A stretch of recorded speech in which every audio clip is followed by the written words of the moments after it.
On a chanté tout à l'heure un cantique que mon arrière-grand-père avait composé, les paroles en tout cas, « Ô prends mon âme ». Sur l'air, c'était au début des années 40, sur l'air de ce qui deviendra quelques années plus tard l'hymne de l'État d'Israël. Mon arrière-grand-père était pasteur, missionnaire, etc. Et son fils, mon grand-père, est décédé il y a 2 ans de ça. J'étais à la fois proche de lui, c'est lui qui m'a transmis pour l'essentiel la foi, un homme de foi, prédicateur zélé dans les milieux pentecôtistes, un homme au foutu caractère. Je me suis régulièrement pris la tête avec lui, j'étais à peu près le seul à lui tenir tête, mais quelqu'un, je me souviens, qui m'a, notamment dans l'enfance, transmis les récits bibliques dans l'Ancien Testament, Daniel et Joseph, je me souviens, 7, 8 ans, 9 ans, lui redemander régulièrement de me raconter ces histoires inspirantes. Et je me souviens de ses obsèques, il y a 2 étés de ça, tout pile il y a 2 ans. 93 ans, un bel âge pour partir, un temps pour se souvenir, un temps pour se remémorer, pour honorer sa vie, l'occasion de réaliser, pour moi en tout cas, je m'en souviens nettement, combien celle-ci avait été éprouvée, marquée par le malheur, par bien des malheurs, l'enfer des tranchées, au même moment que son père composait ce cantique, dont on peut se souvenir les paroles chantées tout à l'heure, lorsque la nuit, alors je devrais les connaître par cœur, mais j'ai quand même pris les photos pour me souvenir, vous les relire. Quand la nuit voile tout à mes yeux, sois mon étoile, brille des cieux, vers toi je crie la nuit, le jour. Pour mon grand-père, l'enfer des tranchées, il avait tout juste 17 ans dans les années 40, et la rencontre avec son sauveur dans un cri au milieu de celle-ci, au creux de celle-ci, la perte d'un fils qui va choisir de se donner la mort à la trentaine, tout juste après la découverte de sa séropositivité. Mon oncle, donc, une autre fille partie trop tôt, ma mère, l'a traversée pour mon grand-père d'une longue période de chômage très éprouvante, un temps d'humiliation pour lui qui avait été toujours très actif à la cinquantaine, 7 ans durant, qui l'amena à une retraite prématurée, et la perte, elle aussi prématurée, quelques années plus tard, de ma grand-mère, son épouse.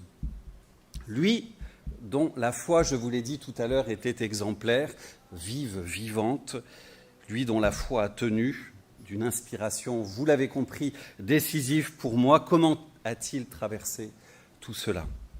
Comment l'a-t-il vécu? Et comment sommes-nous censés traverser des choses aussi dures lorsqu'on a la foi, telle que le suicide de son fils, avec toutes les questions sans réponse que ce geste laisse? J'aimerais, sur cette question de l'épreuve, de la foi et de la joie et de la paix des profondeurs que nous promet l'Évangile, nous inviter à l'écoute de ce que nous dit l'apôtre Jacques au 1er chapitre de son épître. Et nous allons l'entendre dans une vidéo, ce texte lu, si tu veux le diffuser. Nous écoutons des versets 1 à 17, Jacques chapitre 1. Nous écoutons. Épître de Jacques, chapitre 1er. Jacques, serviteur de Dieu et du Seigneur Jésus-Christ, aux 12 tribus qui sont dans la dispersion, salut. Mes frères, regardez comme un sujet de joie complète les diverses épreuves auxquelles vous pouvez être exposés, sachant que l'épreuve de votre foi produit la patience. Mais il faut que la patience accomplisse parfaitement son œuvre, afin que vous soyez parfaits et accomplis, sans faillir de rien.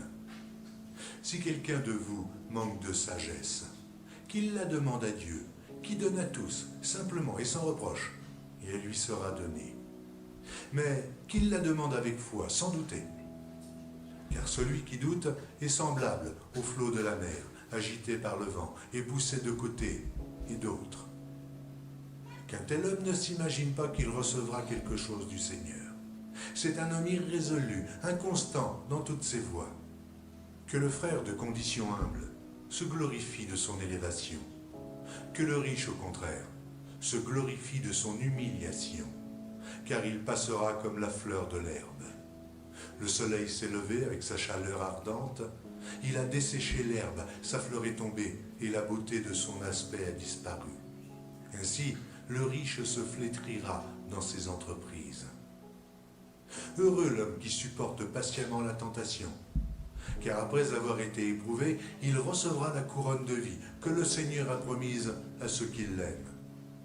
Que personne, lorsqu'il est tenté, ne dise « c'est Dieu qui me tente », car Dieu ne peut être tenté par le mal, et il ne tente lui-même personne.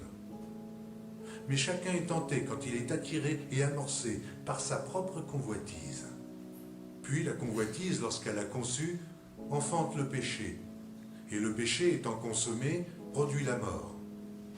Ne vous y trompez pas, mes frères bien-aimés. Toute grâce excellente et tout don parfait descendent d'en haut, du Père des Lumières, chez lequel il n'y a ni changement, ni ombre de variation. Considéré comme un sujet de joie complète, parfaite, on peut traduire également les diverses épreuves auxquelles vous pouvez être exposés. Ce n'est pas un n'importe qui que Jacques, le demi-frère de Jésus, écrit ces lignes-là, ce texte-là, cette épître-là. Les premiers destinataires de cette lettre, alors pour situer les choses dans l'histoire de l'Église, pour ceux qui sont familiers du récit biblique, on est autour du chapitre 6-7 du livre des Actes. Plutôt au début de l'histoire, à un moment de l'histoire de l'Église où ça cogne sévèrement, où l'Église est persécutée, les chrétiens disséminés, où Étienne, vous vous souvenez, au chapitre 7 et suivant, est lapidé parmi d'autres pour sa foi. Et c'est dans ce contexte-là où beaucoup de lecteurs de cette épître ont, vous imaginez, des scènes contemporaines, l'Ukraine, ont perdu, sont réfugiés, doivent quitter leur pays, ont perdu leur foyer, leurs repères culturels, tous leurs biens, ont tout à réapprendre, sont sans possession ni propriété, obligés de commencer une nouvelle vie dans une terre étrangère. C'est à ces chrétiens-là que Jacques est en train d'écrire, volontairement, sciemment. Considérez tout cela, toutes ces pertes, tout ce qui vous tombe dessus, tous ces ravages, comme autant d'occasions de joie. Et pas n'importe quelle joie, une joie parfaite, une joie complète. Non mais t'es sérieux, Jacques? Là, mes enfants me le disent souvent, je ne sais pas chez vous. Est-ce que t'es sérieux, papa, là? C'est ce qu'on a envie de dire à Jacques, à l'apôtre. En tout cas, en tant que pasteur, quand on est formé comme pasteur, on apprend à ne surtout pas dire ça. Quelqu'un qui a tout perdu, on accueille un minimum de tact, de compassion, de compréhension, voire de silence. Voilà la prescription biblique, me semble-t-il. Et on est tenté de dire à l'apôtre, je serais tenté de dire à l'apôtre en disant « Mais tu ne peux pas dire ça, Jacques. Un pasteur ne dit pas ça. » Et possiblement plusieurs d'entre vous ce matin écoutent ce texte et ce verset singulier en vous disant, peut-être révolté au fond de vous-même, je souffre, j'en peux plus, c'est dur. C'est dur avec ma fille, c'est dur avec mon église, telle ou telle personne au travail, je pleure, je suis sec, j'en peux plus et j'entends qu'au milieu de tout ça, il faudrait ajouter et il faudrait vivre en plus la joie. Et quoi encore ? Alors que veut nous dire Jacques exactement ? Lui qui expérimentait en réalité les mêmes pertes, les mêmes souffrances, les mêmes douleurs que les destinataires auxquels il écrit cette lettre. Lui, le demi-frère de Jésus, je l'ai dit tout à l'heure, qui va mourir quelques années plus tard en martyr. Que veut-il nous dire ? Qu'a-t-il trouvé, lui, pour sa part ? À quelle dimension de foi et de joie nous invite-t-il à sa suite ? La première chose fondamentale que Jacques nous dit et que j'aimerais relever, marquer avec vous, et qu'il est important d'entendre pour qui ploie sous le poids de l'épreuve ou qui accompagne peut-être quelqu'un qui vit des choses difficiles, lourdes. L'épreuve, premièrement, premier enseignement de cette épître tout entière que je vous invite à relire, 5 chapitres, ça passe vite. L'épreuve n'est pas le lieu duquel Dieu est absent, duquel Dieu se retire, mais précisément le lieu où il veut rendre ta vie féconde, plus profonde. Jacques veut rappeler au peuple de Dieu, dans ce qui leur arrive dessus, dans toutes les tuiles qui leur tombent dessus, dans ce temps où ça cogne, dans ce contexte où c'est dur, que tout ça n'est pas le fait d'un jugement de Dieu, de la colère de Dieu, de l'absence de Dieu, du désintérêt pour son peuple. Et de dire ça, c'est pas anodin, parce que l'essentiel des Juifs de l'époque de Jésus, de l'époque de Jacques, croyaient pour ça, pour l'essentiel. C'était dans les mentalités, dans les représentations théologiques des uns et des autres. Vous vous souvenez peut-être, pour ceux qui connaissent la Bible, de cette question que les disciples viennent poser à Jésus au regard de la situation d'un homme aveugle de naissance. Vous vous souvenez de cet épisode, de cette question ? Oui. Effectivement. Rabbi,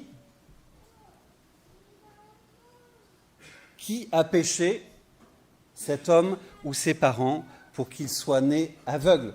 Il y a un loup, il y a quelque chose face à la maladie, face à telle épreuve, c'est que Dieu a posé un sceau de jugement. Eh bien non, nous dit Jacques, et il attaque fort, pastoralement, dans cette épître. Non, l'épreuve n'est pas ce lieu maudit ou stérile pour le peuple de Dieu, pour ses croyants, pour nous aujourd'hui.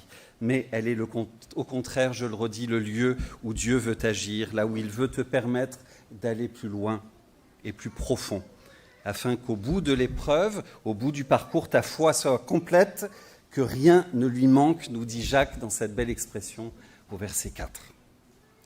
Là où tu te tiens, face aux défis, aux épreuves qui se tiennent devant toi, il y a quelque chose, nous dit l'Évangile aujourd'hui, quelque chose de bon, quelque chose à vivre, quelque chose à trouver, quelque chose à approfondir. Aussi dur que cela soit, et immanquablement, l'épreuve est souffrante, l'épreuve est difficile. Jacques ne dit pas autre chose, sinon elle n'est pas l'épreuve. Et Jacques le sait bien pour le vivre dans sa propre chair, je l'ai signalé.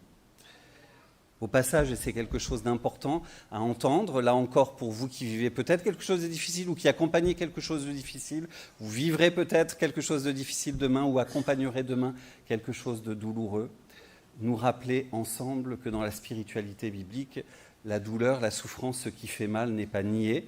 La spiritualité biblique n'est pas une spiritualité zen, orientale, où on se détacherait des réalités présentes. Non, dans l'Évangile, par exemple, il est dit que Jésus pleura face à la mort de son ami Lazare, face à la réalité du mal qui frappe, qui cogne, alors même que Jésus sait qu'il va ressusciter son ami. Il y a de la compassion, il y a quelque chose qui en nous vibre, et c'est plutôt bon signe. L'Écriture nomme le mal mal et la souffrance souffrance. Et pourtant, c'est là l'enseignement de cette épître, il y a quelque chose de bon à découvrir, et la possibilité d'une joie et d'une paix profonde. Autrement dit, Jésus, Dieu, ne s'attend certainement pas, lorsqu'il y a une épreuve lourde, que nous nous exclamions « Quel bonheur, j'ai perdu mon emploi, ma fille est tombée enceinte, adolescente est tombée enceinte, ma mère souffre de Parkinson ou je ne sais quoi, je suis heureux, c'est la béatitude, la vie est belle. » Non, certainement pas. Dieu ne veut pas que nous affichions un visage béat, que nous masquions, que nous déguisions nos troubles, nos questions, notre rage éventuellement face à telle ou telle douleur.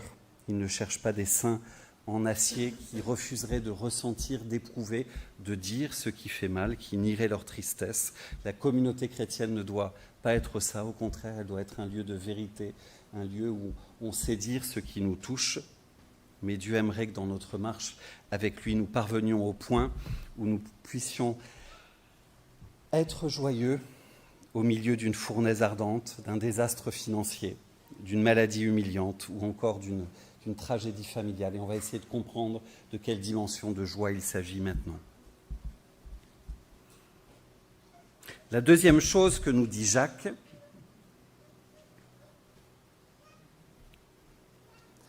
et c'est ce qui déterminera la possibilité, au fond, de demeurer intact sous l'épreuve et d'y vivre une occasion de croissance, d'approfondissement, sera au fond notre réaction face à l'épreuve, face à la tentation. Quelque chose qui, là, j'ai dit dans dans le point précédent que Jacques nous dit, lorsque voilà, il y a une tuile qui vous tombe dessus, ne pensez pas que c'est Dieu qui vous réprouve. Pour l'essentiel, l'Évangile nous dit que le malheur, le mal n'est pas de notre fait. Deuxième enseignement de cette épître, nous rappeler que lorsque l'épreuve est là, il y a quelque chose qui est de notre responsabilité. Quelque chose à activer dans notre vie intérieure qui nous appartient et dont nous sommes responsables. Et je veux bien que tu diffuses la diapo première et tu déroules les 3 points, tu vas voir. Attends. Ça va venir.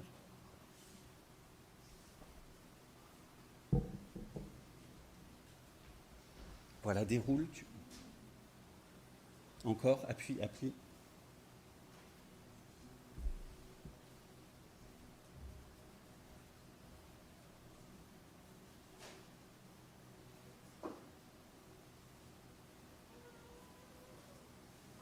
Tu n'arrives pas à faire défiler le contenu de la diapo ? Ça va venir. Écoutez, je défile dans un instant.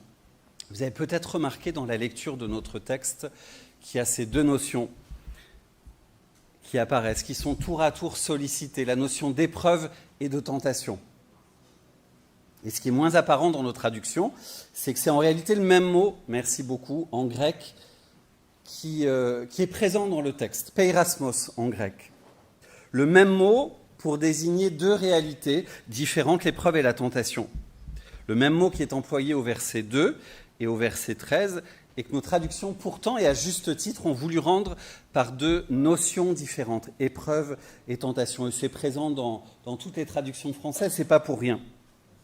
Avec un nœud de difficulté, lorsqu'on découvre ce texte, interpréter, comprendre, parce que d'un côté, l'épreuve, peirasmos, mais l'épreuve semble investie positivement.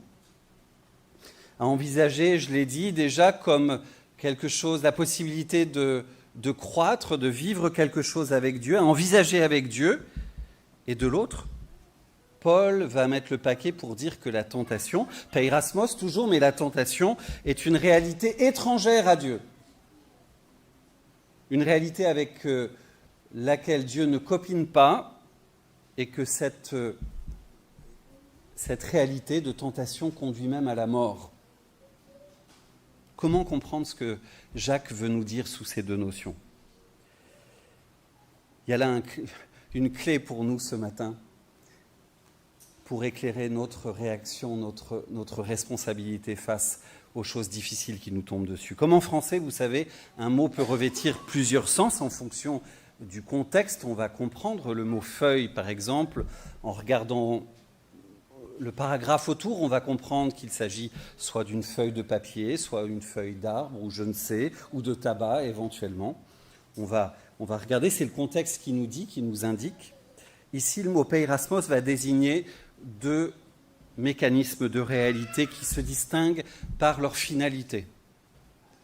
Ce que nous dit Jacques, c'est que la tentation, je résume et je développerai ensuite l'un et l'autre, elle vise notre chute et elle est due au péché. Elle est un mécanisme d'activation intérieure, c'est à l'intérieur que ça se passe, qui va nous entraîner insidieusement vers la mort. C'est son objectif, c'est sa pente, c'est sa finalité. L'épreuve, quant à elle, vous l'aurez compris, elle est voulue de Dieu, permise par lui, en tout cas, mystère du mal qui nous atteint. Et elle a comme but, c'est quoi dans le texte, le but de l'épreuve avec Dieu, vous l'aurez compris. Quelqu'un ose parler plus fort, du coup ? Résister à la tentation, c'est une bonne réponse, oui. Nous faire grandir, le perfectionnement, la croissance, effectivement. L'approfondissement des circonstances extérieures qui vont être l'occasion, c'est les mêmes, de mettre en action notre foi, la réalité de notre foi, et de vérifier sa solidité, sa réalité, sa pertinence. Un seul mot, 2 notions, mais qui se réfèrent en réalité à une seule et même situation concrète qui va être un test pour notre foi. L'occasion je résume, d'activer notre vie intérieure, soit dans un sens, soit dans un autre, soit vers la vie, des versets 2 à 4, soit vers la mort, des versets 13 à 15. Deux scénarios contraires que Jacques dresse devant nous dans ce texte que vous pouvez relire à partir de cette grille de lecture pour éclairer notre responsabilité et notre choix. Le mécanisme de l'épreuve est orienté vers la croissance. Dieu veut être de la partie, Dieu veut y être impliqué pleinement. Et c'est lui qui, par l'Esprit Saint, en est le moteur. Si tu veux mettre la diapo suivante, et pareil, la faire dérouler en 3 temps, en 2 temps plutôt, voilà. Ok, donc sur votre gauche, le mécanisme de l'épreuve est orienté vers la croissance. Dieu est de la partie, c'est lui qui, par l'Esprit Saint, c'est le symbole de ce qu'on imagine être une colombe, qui en est le moteur, qui veut activer les mécanismes dans le bon sens, les rouages dans le bon sens vers le haut, et les rouages, les fruits promis, les fruits escomptés sont bons et nous portent à la persévérance dans le texte, vers l'espérance. Alimente en nous, et je résume le propos de l'apôtre, alimente en nous la joie du salut, vont venir approfondir, fortifier notre foi avec la conviction que même si ça cogne, même si c'est dur, et surtout si c'est dur, que Dieu est là, que Dieu agit, que Dieu veut nous grandir, qu'il est à l'œuvre pour nous recentrer, pour nous épurer, pour nous approfondir et élargir notre foi. Et dans le texte, là, il y a la notion de sagesse qui est évoquée. Elle reviendra dans les chapitres suivants de l'épître de Jacques. Quand la perspective manque, quand on est enlisé, quand on n'y arrive plus, exercer là encore la foi. Et c'est de notre responsabilité, non pas avec nos petits bras musclés, avec nos propres ressources, précisément non, mais en confiant la manivelle à Dieu, en lui demandant de nous donner l'huile de la sagesse. Vous relirez ce thème de la sagesse pour y voir à nouveau plus clair, pour ne pas se laisser abuser par la réalité du mal qui nous enferme. Demander à Dieu de nous donner la perspective d'en haut, celle de l'éternité, et comprendre au final, perspective, plutôt privilège de la sagesse dont Jacques parle, que le reste, les réalités terrestres, celles peut-être, les biens terrestres, ceux peut-être que nous perdons pour un temps aujourd'hui dans l'épreuve, pour un temps ou de manière définitive, parfois, nos richesses, notre réputation, nos privilèges, nos biens, notre positionnement social, certaines relations, etc. Tout ce qui est déjà en train de se faner, nous dit Jacques, alors que nous courons pour notre part vers le Christ et sa couronne de vie, promise à celui qui vaincra. Par l'épreuve, je résume, celle que Dieu veut, celle qu'il permet, votre foi va grandir. Celle que vous traversez aujourd'hui, je le redis, celle que vous traverserez demain immanquablement, celle que vous accompagnez aujourd'hui, celle que vous accompagnerez d'une manière ou d'une autre, également demain. Et c'est ce qui va fonder cette exhortation paradoxale qui peut choquer au premier abord, mais qui est profondément pastorale dans l'affirmation de Jacques, cette invitation à se réjouir quand ça cogne, quand c'est dur, et surtout si c'est dur. Par l'épreuve, vous allez apprendre à mieux connaître Dieu, à vous recentrer sur l'essentiel, en vous laissant agir au plus profond, et pour une durée et pour l'éternité. Si bien qu'à la fin, vous direz, verset 4, je le relis, mais en fait, il ne me manque rien. Ce que je croyais important, c'est peanuts, c'est pas grand-chose. Et Dieu sait ce qu'il fait à celui qui se confie en lui. Il va agir. En dépit de ce que j'ai pu perdre, j'ai découvert l'essentiel. Jacques, un peu plus loin, au chapitre 5, nous parle d'une forme particulière d'épreuve, la maladie, et nous invite à la prière, une forme particulière de prière, l'onction d'huile. La plupart d'entre vous devaient connaître ce texte, voir cette pratique. L'onction d'huile, c'est quelque chose de symbolique, je n'ai pas le temps de développer, mais en tout cas qui accompagne la prière pour rappeler l'action de Dieu face à quelqu'un qui souffre de maladie. Et il y a un an, dans mon ministère pastoral, ou il y a un an et demi plus tôt, dans mon ministère pastoral à Lyon, j'ai été marqué à ce sujet par deux témoignages successifs en réalité d'une même personne. Thierry, il s'appelait, missionnaire à plein temps dans une organisation qui s'appelle Agapé, pasteur aumônier auprès des étudiants. Thierry, c'est le seul que j'ai connu, j'en avais entendu parler dans les médias, souffrait d'un Covid long, qui ne lui laissait qu'une heure d'énergie par jour, où il pouvait vaquer à ses occupations quotidiennes, simplement une heure, et le reste du temps, il était à plat, au lit, et avait dû renoncer à toute activité, et ça a duré une année. Cheryl, tu as connu Thierry, ça a duré en tout cas 6 à 8 mois de mémoire, et voilà, plus que l'ombre de lui-même.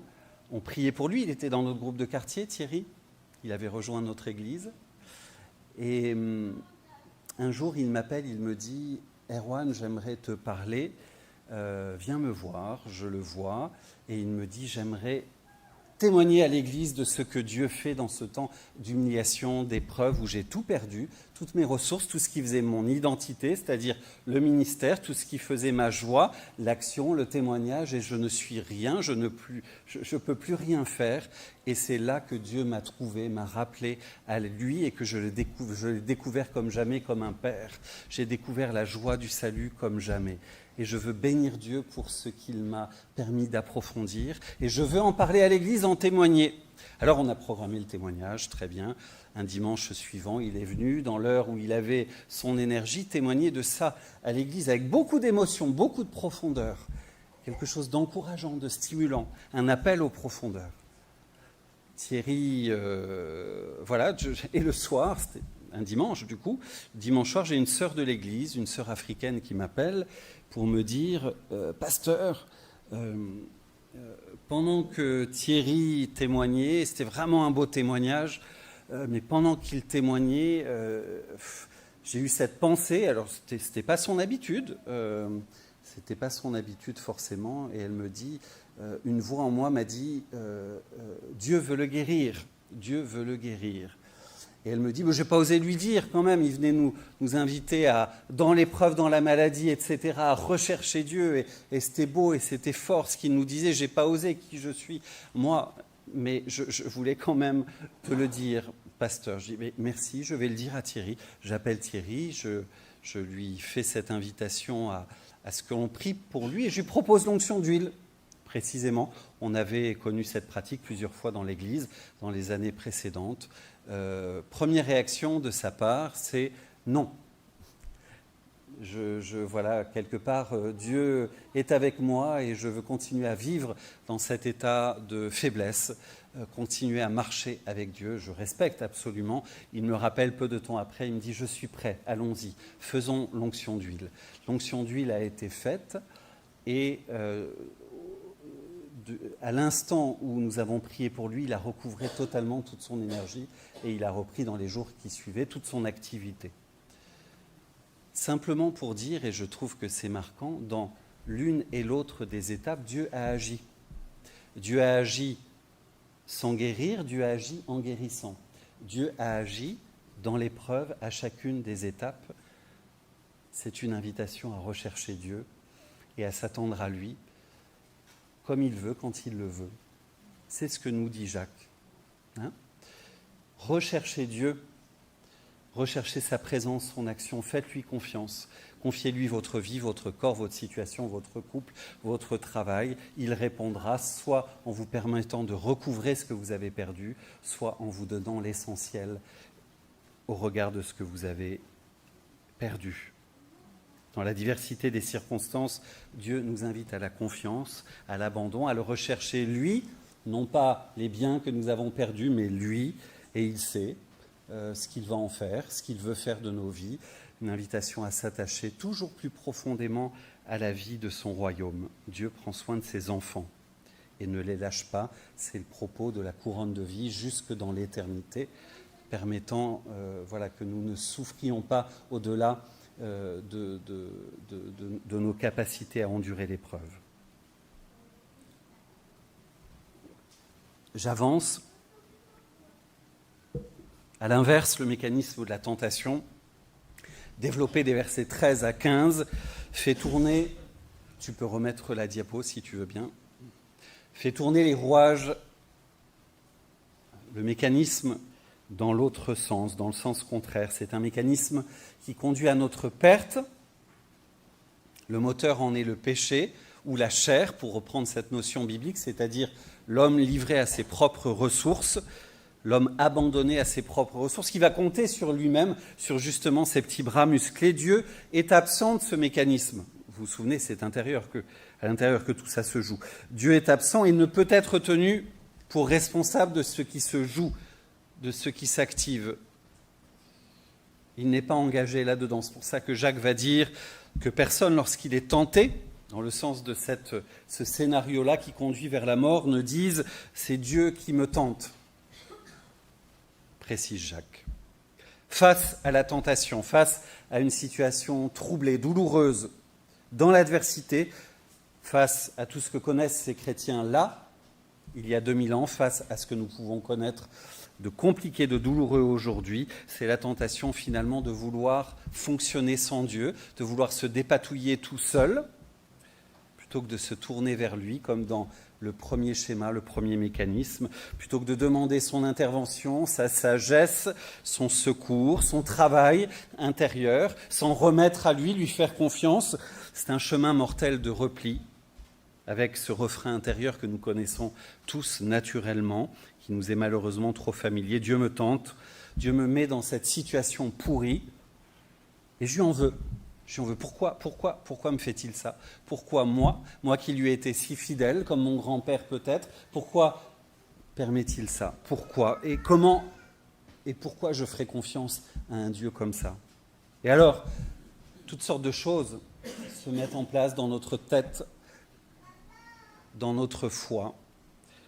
Et c'est finalement la tentation de vouloir chercher notre consolation, notre identité, notre satisfaction ailleurs, fonctionnant sans Dieu. En faisant cela, nous dit Jacques, je nourris mes désirs, je nourris mon penchant naturel, vous l'aurez compris, à vouloir me débrouiller tout seul. J'amorce par là le péché, le mécanisme tourne, le péché grossit pour conduire petit à petit, et c'est insidieux, à l'éloignement total, jusqu'au point de non-retour, la mort spirituelle, le fait d'être coupé de Dieu, d'être éloigné de Dieu. Je résume, même situation initiale, c'est dans la même réalité que tout ça se passe, il y a quelque chose de dur qui nous tombe dessus, mais deux manières d'y réagir, et c'est là notre responsabilité, vous l'aurez compris, deux manières de le traiter, avec ou sans Dieu. Donnons pour ça l'épreuve et la tentation, deux issues, la vie éternelle ou la mort spirituelle. Ça peut peut-être paraître caricatural pour certains ce matin, mais c'est ce que nous dit l'Évangile. À un moment, il y a un carrefour, à un moment, il y a un choix. Et la bonne nouvelle, c'est que nous pouvons à tout moment, par le secours de l'Esprit, réactiver les mécanismes dans le bon sens. Mais en tout cas, il y a deux destinations qui se vivent, et l'ennemi est là pour vouloir, par le mécanisme de la tentation, nous broyer, nous détruire, nous avilir, nous éloigner de celui qui est la source de notre vie, de notre paix, de notre joie. Nous l'avons chanté tout à l'heure. Face à l'épreuve que Dieu permet aujourd'hui et face à ces deux chemins qu'elle ouvre devant nous, chemin de vie, chemin de mort, Jacques invite à un positionnement de foi. L'épreuve est là, ok, mais la question est, qu'est-ce que j'en fais? Comment je réagis? Comment j'exerce ma foi? Maintenant. La maladie est là, on l'a vu avec l'exemple, le témoignage de Thierry, par exemple. On a entendu que Josiane nous disait tout à l'heure que plusieurs situations de maladie atteignent des personnes dans notre communauté. La maladie est là, qu'est-ce que j'en fais? Comment je réagis? Comment j'active ma foi? Comment je m'attends à Dieu d'une manière ou d'une autre? Comment je lui fais confiance? L'âge est là. Qu'est-ce que j'en fais? Les difficultés peut-être dans mon couple sont là. Comment je réagis? Qu'est-ce que j'en fais? Mes enfants? peut-être adolescents, me font du souci. Qu'est-ce que je fais de cette situation ? Comment je réagis face à ce qui me tombe dessus ? Je me trouve dans une situation de profonde injustice au travail. Qu'est-ce que j'en fais ? Je lutte peut-être, autre exemple, autre réalité, où la tentation peut agir et venir nous broyer. Je lutte avec un péché récurrent dans ma vie, quelque chose qui m'afflige, quelque chose qui m'humilie, quelque chose dont je ne suis pas fier et que personne ne sait dans mon entourage et encore moins dans l'Église. Comment je réagis ? Qu'est-ce que je fais ? Comment j'exerce la foi ? Comment je remets la manivelle à Dieu ? Face à ce péché qui me met en échec, est-ce que je laisse la culpabilité m'éloigner jusqu'au point de non-retour, ou est-ce que je dis au Seigneur de grâce, mais tu sais ma fragilité, tu sais et tu es venu me sauver alors que j'étais pécheur. Je te remets cette situation et agis, glorifie-toi, pas à pas, conduis-moi, construis-moi, sanctifie-moi. C'est toi qui sais, tu es mon Seigneur, je te fais totale confiance et je sais que tu m'aimes tel que je suis, précisément. C'est là l'évangile de grâce que nous prêchons. J'ai des problèmes d'argent, qu'est-ce que j'en fais ? Comment je réagis ? Comment je confie cette situation à Dieu ? Mon Église n'est pas exactement peut-être celle que je voudrais qu'elle soit. Eh bien, qu'est-ce que j'en fais ? Comment je réagis ? Comment j'invite Dieu dans la barque, dans la situation ? Tourne-toi vers Dieu simplement, et je conclus par là ce message ce matin. Tourne-toi vers Dieu simplement ce matin. Donne-lui la manivelle, demande-lui de s'approcher de ta situation. Abandonne-la lui simplement. Si tu es déjà dans une dynamique de foi, que tout va bien, tant mieux. Tiens bon, tiens le cap, persévère. Accompagne celui qui est à côté, galère peut-être. Dieu est à l'œuvre, quoi qu'il en soit dans ta vie, quelle que soit la situation, immanquablement, profondément. Lui, le Père des Lumières, duquel viennent toute grâce et tout don parfait, veut et va te faire du bien. Amen. Je vais peut-être prier. Et je ne sais pas qui prend la suite. C'est Josia, j'imagine. Voilà. Tu veux que je prie ? Allez.